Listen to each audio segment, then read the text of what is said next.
So, the 2025 film Sinners. On the surface, it looks like a straight up supernatural horror story. But trust me, the real horror isn't what you see right away. In this explainer, we're going to dig in and figure out if these monsters are just creatures of the night or if they're a powerful metaphor for something way more real. Right from the jump, this is the core tension of the movie.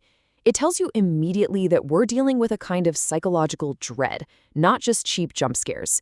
It really forces you to ask, where is the threat actually coming from? And to understand that threat, you first have to understand what's at stake. See, the film's setting, it's not just some random club. The juke joint is a sanctuary, a sacred space that was built by and for its own community. Okay, so picture this. We're in 1932 Mississippi, and the heart of this whole community, it's the blues. And we're not just talking about entertainment, it's their lifeblood. The place is run by twin brothers, both World War I veterans. These are men who have already seen the worst horrors the world has to offer, and they've built this place on a foundation of shared memory, struggle, and a whole lot of pride. What the director, Ryan Coogler, does here is pure classic horror. He builds up this incredibly vibrant, warm, and safe world, and he kind of lulls you into feeling secure. And he does that for a reason. It makes the violation feel so much more brutal when that trap finally closes. And then the threat arrives. It's literal, it's physical, and it's something we all recognize. A coven of vampires descends on the juke joint, and just like that, this sanctuary becomes a hunting ground. But this is the question that really elevates Sinners beyond your average monster movie. I mean, are the vampires just there for a meal? Are they just looking for blood? Or is there something else, something specific, pulling them out of the darkness and straight to this one place? So, on the one hand, you've got the obvious lure, blood. It's standard vampire logic, right? But the film makes it so clear that the true lure is the music. They aren't just drawn to bodies, they're drawn to the incredible, haunting talent of a young blues singer. They're attracted to the cultural power and the raw, living energy inside that juke joint. And that realization, it completely changes the nature of the horror. Suddenly, it's not just about a physical attack anymore.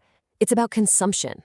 And not just of blood, but of identity, of culture, of the very soul of this community. And this reveals the film's central, really tragic irony. The blues music, this amazing cultural expression that gives them so much strength, is the very thing that acts like a beacon, inviting this predatory force right to their door. Their greatest power becomes their greatest vulnerability. So, this brings us right back around to our main question. After all this, what is the real monster in Sinners? Is it really just a creature with fangs? Well, the film argues the real monster is this: erasure. It's not a creature at all, but a concept. The act of an outside force actively hunting down a unique identity, consuming its culture, and wiping away its memory. The vampires, they're just the vessel for this much deeper, scarier horror. You see, the fangs, the violence, the whole supernatural siege, that's all just the surface. They're really just symbols for a much more insidious and patient kind of destruction that we've seen again and again throughout history. And that leaves us with this final thought.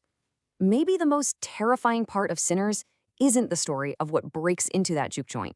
Maybe the real story, the powerful, defiant story, is about a culture, a people, and a sound that against all odds simply refuses to be erased.